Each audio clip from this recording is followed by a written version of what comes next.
سازش کچھ سال پہلے سے شروع ہوئی. میں ایک سربراہ کو مل رہا تھا مڈل ایسٹ سے، تو اس نے مجھے کہا کہ تمہیں پتہ ہے کہ تمہیں ہٹانے کی کوشش کر رہی ہے اور جو تمہارا آرمی چیف ہے وہ تمہارے سے خوش نہیں ہے. تو میں بڑا حیران ہوا. میں تو سمجھا ہم ایک پیج پہ ہیں اور ہمیں تو کوئی سوچ بھی نہیں سکتا تھا. تو میں نے اس کو کہا تم کیا باتیں کر رہے ہو؟ مجھے کہ کانفرنس پہ ملا. تو جب ہم نے ریورس انجینئرنگ کی،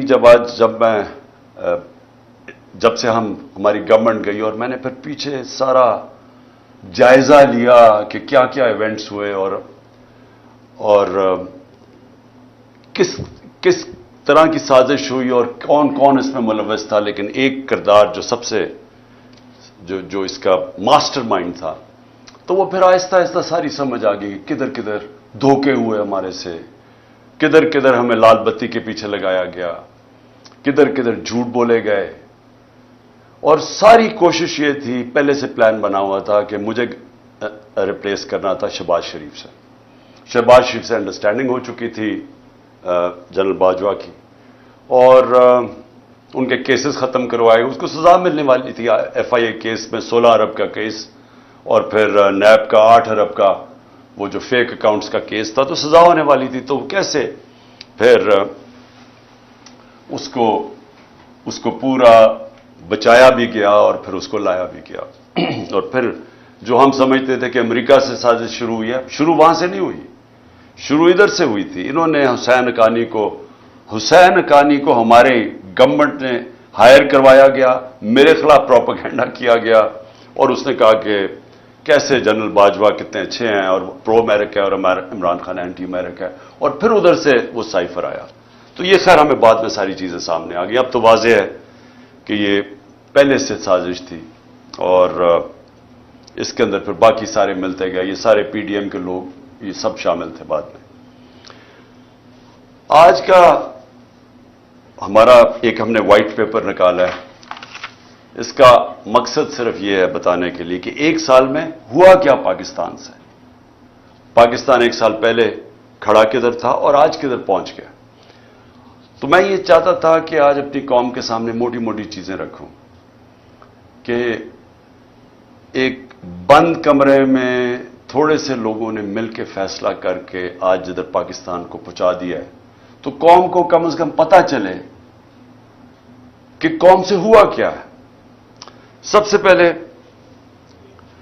جیسے اور پاکستان کھڑا کدھر، سال پہلے کدھر کھڑا تھا. ایک تو اکنامک سروے میں آپ ساری چیزیں دیکھ سکتے ہیں، جو پاکستان کی جو ہر سال معیشت کے اوپر جو ایک سروے چھپتی ہے، اس میں یہ سب چیزیں آ جائیں گی. لیکن جو موٹی موٹی چیزیں یہ ہیں کہ ایک اکانومی جو بینکرپٹ تھی 2018 میں، سب سے بڑا بیرونی خسارہ تھا کرنٹ اکاؤنٹ ڈیفیسٹ تقریباً 20 ارب ڈالر کا. یہ پاکستان کی تاریخ کا ہمیں سب سے بڑا خسارہ ملا تھا، اور ریزروز تھے کوئی 8 ارب ڈالر کے رہ گئے. تو روپے پہ پریشر تھا. اس مشکل وقت پہ گورنمنٹ ملی، پہلے سال سٹیبلائز کی، دوسرے 2 سال کرونا سے ہمیں ڈیل کرنا پڑا. اب کرونا یہ یاد رکھیں کہ دنیا میں جو اس نے تباہی مچائی ہے، دنیا کی اکانومیز میں تباہی مچائی ہے، یہ کبھی سب کے سامنے ہے. یہ آپ بڑے آرام سے دیکھ سکتے ہیں کہ منفی میں چلی گئی گروتھ ریٹ. ہندوستان 7% پہ آگے بڑھ رہا تھا، وہ منفی میں چلا گیا. تو پاکستان نے جس طرح کرونا کا مقابلہ کیا، دنیا نے اکنالج کیا.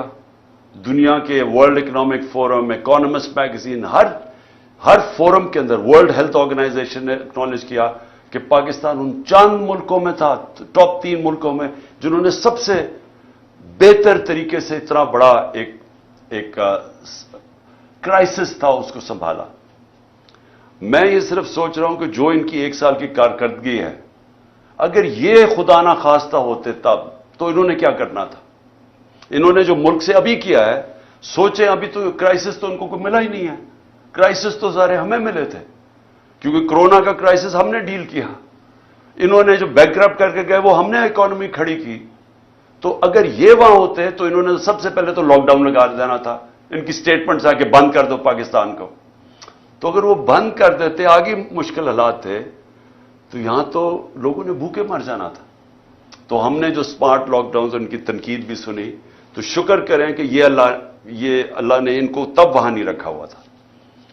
اس کے بعد آخری 2 سال 5.7% پہ ہماری اکانومی اوپر گئی اور 6% پہ اوپر گئی۔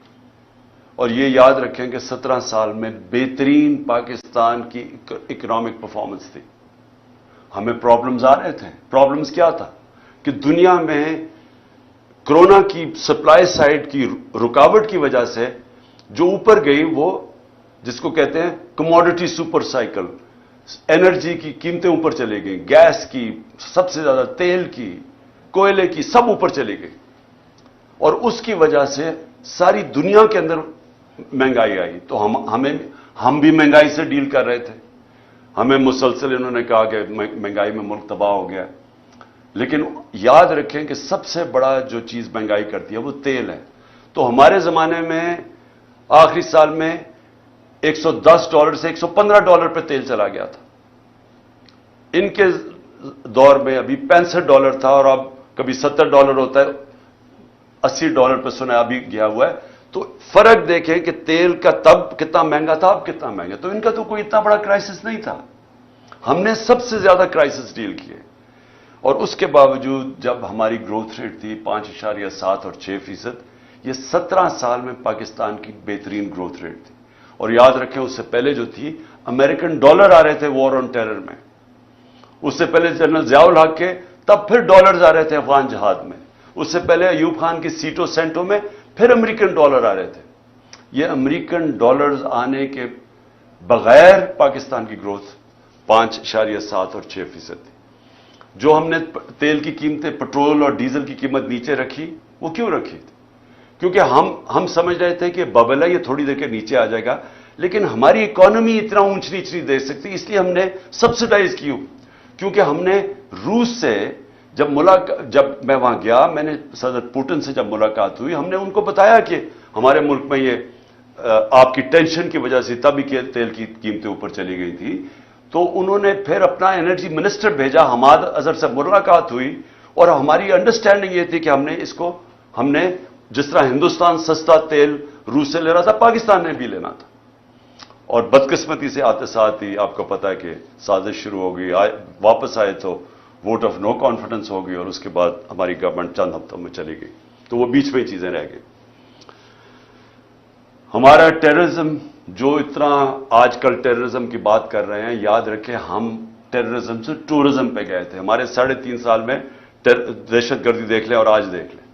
اور جب جو امریکہ نکلا افغانستان سے، تو وہ بہترین ٹائم تھا اس وقت کہ افغان گورنمنٹ کے ساتھ کوآپریٹ کر کے ہم اس ملک کے اندر جو دہشت گردی جو تھوڑی بہت بھی تھی، اس کے اوپر بھی قابو پا سکتے تھے، لیکن کچھ نہیں کیا گیا۔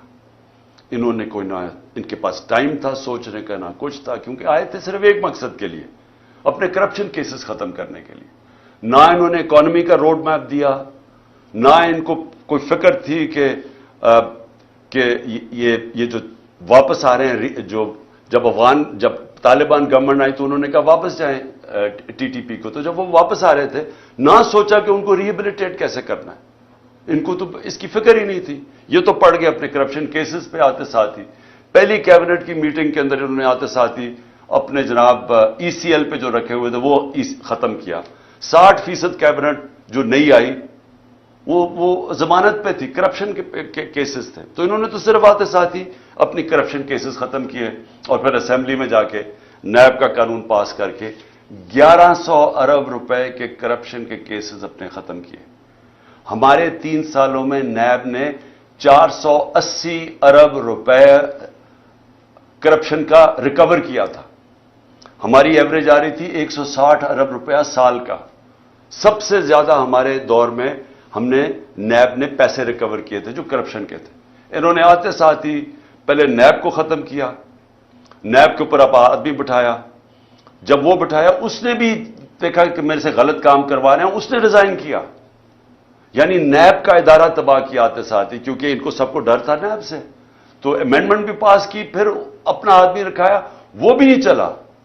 اس کے بعد ایف آئی اے کو انہوں نے تباہ کیا آتے ساتھ ہی، کیونکہ شہباز شریف نے پھنس جانا تھا، مقصود چپڑاسی اور وہ جو 16 ارب روپے کے کرپشن کیس تھے۔ ایف آئی اے پہلے رائے طاہر کو لے کے آئے، آئی جی جو نہیں، رائے طاہر پہلے سے تھا، اس سے غلط کام کروانے کی کوشش کی، اس نے ریزائن کیا، پھر آدمی لے کے آئے، پھر ساری ایف آئی اے کو صرف لگا دیا ہم سب کے اوپر، ہمارے اوپر کیسز کرنے کے لیے۔